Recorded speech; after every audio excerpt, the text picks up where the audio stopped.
神医扁鹊令人起死回生，名声在外，齐王便将他召进宫内。怎料扁鹊只听他的声音便知他有病，于是连忙帮他搭脉。果不其然，已经病入肌里。君侯，你果真有病啊！太医怒斥他妖言惑众，我家君侯明明身体好得很，你为什么要咒他有病呢？扁鹊表示自己赤胆忠言，可齐王自我感觉良好，根本不信他的话，气得他拂袖离去。扁鹊不甘心，表示5日后再来拜见。回去后，扁鹊茶饭不思，一直记挂着齐王的病。5日后，齐王宫里歌舞升平，齐王正在饮酒作乐。此时下人来报扁鹊求见，齐王顿时感觉到扫兴，本来不想见他，可妃子劝他说，不如就把扁鹊召进来，再让他重新诊断一次，听听他到底怎么说。齐王听了爱妃的建议，便将扁鹊召进大殿。扁鹊上来就问齐王，难道您还不感觉龙体欠安吗？如今您的病已入胃肠，要是再不治疗，恐会危及性命。怎料齐王听后龙颜大怒，太医也在一旁火上浇油。大胆扁鹊，你为何3番2次诅咒君侯有病？我已经把脉算过了，君侯定能鸿福齐天，万寿无疆，岂容你在这里胡说八道？扁鹊听后气愤不已，疑人误鬼姓吴，害人匪浅。大臣也跑出来斥责他，扁鹊，你为什么要在没病的人身上找病呢？难不成是想邀功请赏吗？扁鹊连忙解释，表示自己绝不是那邀功好利之辈，否则我在国就已经当上太医令了，大人休要污蔑我。扁鹊表示，他只想君侯身体安康，造福百姓，别的他一无所求。怎料齐王压根就不想理他，直接将他给轰了出去，永远不许他再面圣。临走前，他还不忘再喊一句：“君侯，千万别误了最佳治疗时机呀！”齐恒侯此时有些犹豫，但太医还是坚称他一定能够健康长寿。回去后，扁鹊在家中坐立难安，表示君侯重病不除，他心难安啊。扁鹊夫人说：“你已经被赶出来2次了，已经仁至义尽了，要是再去，恐怕会有危险。”可是扁鹊还是执意要再去1次。此时子豹走过来拦住他说：“父亲，他们2次都把你给轰出来，你此番要是再去，怕是要大祸临头啊！”女儿也劝说父亲：“难道您忘了子豹哥的父亲是怎么死了吗？帝王家的事还是少插手为好。”扁鹊把他们扶起来，然后坐在院子里沉思。夫人知道扁鹊的脾气秉性，于是对他们说道：“齐王可是我们的君主，你父亲肯定不愿看他重病身亡，否则一旦天下大乱，到头来遭殃的还是老百姓。他常年在外给人治病，为的就是百姓安康，这就是他平生的夙愿呢。”此时兄妹2人这才理解，父亲不但医术高超，医德更是令人钦佩。随后2人将包裹亲自送到父亲的手里，因为他们已经理解了父亲作为医者的责任。隔天，齐王带人前去狩猎，结果在回城的路上，刚好就看到了扁鹊拦在路中。怎料扁鹊看了他一眼，什么话也没说，扭头就跑。齐王见后大为不解，扁鹊怎么一看见寡人就跑了呀？这其中肯定有问题。将军表示，这扁鹊向来行为古怪，君侯不必理会他。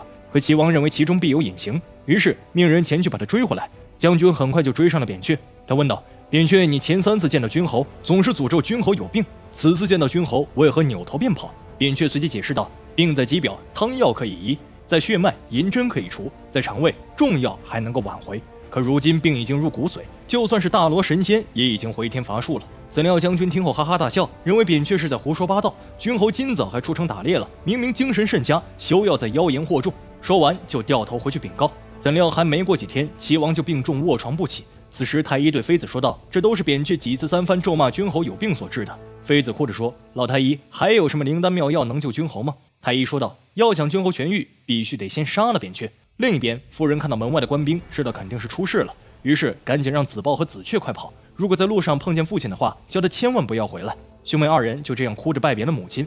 2人前脚刚走，官兵后脚就冲了进来，问他妖人扁鹊在哪儿。夫人回答道：“他不是进宫去给齐王治病去了吗？”官兵们没有找到扁鹊，就把夫人押到了刑场。太医指着他说道：“你丈夫诅咒君侯，致使卧病在床，实属罪大恶极。倘若你不说出他的下落，今天就让你尝尝这顶烹的滋味。”夫人听后大笑道：“我看该受刑的应该是你，要不是你极度英才，怎会误了君侯的最佳诊治时机？现在却反而要去怪别人。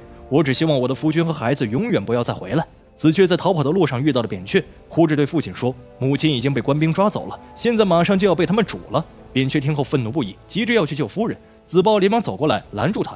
此时行刑的鼓声传来，再去救人已经来不及了。扁鹊跪在地上痛哭流涕，他大喊：“老天爷为何如此不公？”另一边，齐王已经奄奄一息，临终前的他非常的后悔没有听扁鹊的劝告，说完以后就咽了气。文武百官纷纷跪地痛哭。此时齐太医还是不肯放过扁鹊，他表示妖人扁鹊诅咒君侯丧命，一定要将他满门抄斩，于是便对扁鹊一家下了通缉令。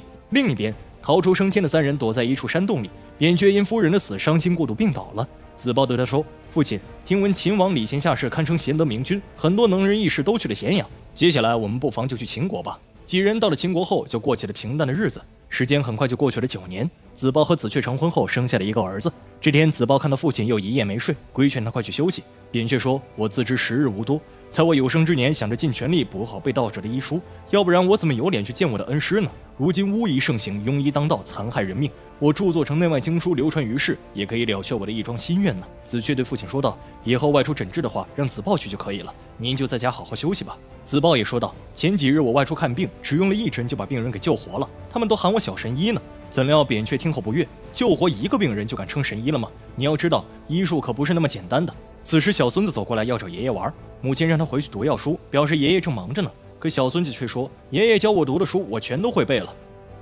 鼻为肺之官，目为肝之官，舌为心之官，耳为肾之官。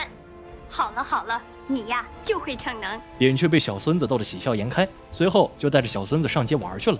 爷孙俩在街上玩得不亦乐乎，可很快两人就被人群冲散。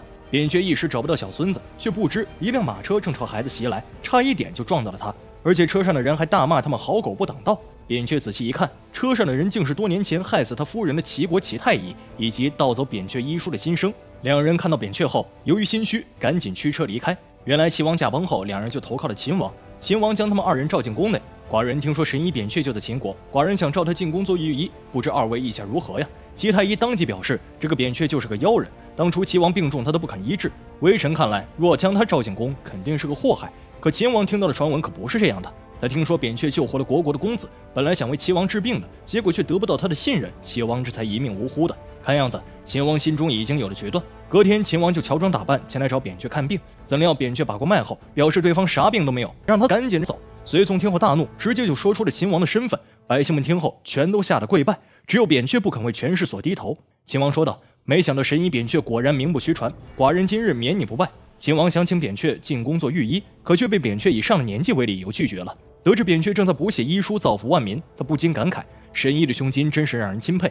秦王也不再为难他，还表示王宫内的藏书他可以随便翻阅，但是秦王有个条件，那就是扁鹊不能去别处，只能留在咸阳开医馆，要是自己生病了也好过来找他求医。扁鹊听后喜不自胜，立马跪下来叩谢明君。次日，扁鹊来到藏书阁，可他发现这里大部分的药书都是巫医所写的，气得他大骂胡说八道。这一行为很快引起了巫医们的不满，表示扁鹊实在是太狂妄了。正当扁鹊翻阅资料的时候，他竟意外发现了自己被新生盗走的那本医书，而且新生如今还做了秦国的太医。扁鹊气得当面与他对峙，大骂他是无耻之徒。怎料新生倒打一耙，说扁鹊血口喷人，胆敢冒认自己的著作。两人争执间，齐太医也进来了。扁鹊看见他，大怒道：“老匹夫，你杀我妻，我与你不共戴天！”齐太医命人将其拿下。随后，新生当着他的面将盗走的医书扔进火盆里烧毁。扁鹊见后痛心疾首，大骂他们是凶神蠢材。很快，扁鹊便将此事告知了秦王，求他为自己做主。秦王表示他一定会调查清楚此事，若情况属实，定不会轻饶他们。而另一边，齐太医和新生几人得知后，急得如同热锅上的蚂蚁，说再不除掉扁鹊，必生祸端。这天晚上，一个陌生男子来到扁鹊家跪下，想求神医救救他年幼的儿子。子却表示：“父亲，要不还是等子豹回来，让他去吧。”可扁鹊表示救人如救火，再晚就来不及了。随后赶紧和男子出了门，谁知走到一处小巷子时，突然冒出一个刺客，拿着匕首向扁鹊刺去。扁鹊倒地后，一辆马车又从他身上碾压而过，而马车上坐着的正是齐太爷和新生。可怜一代神医就此陨落。子豹赶来看见后，痛心疾首。几日后，城中很多百姓前来送别扁鹊。子豹安葬好扁鹊后，就告别了妻儿和乡亲。他将要带着父亲的心愿，继续游走于天地间，行医救人，悬壶济世。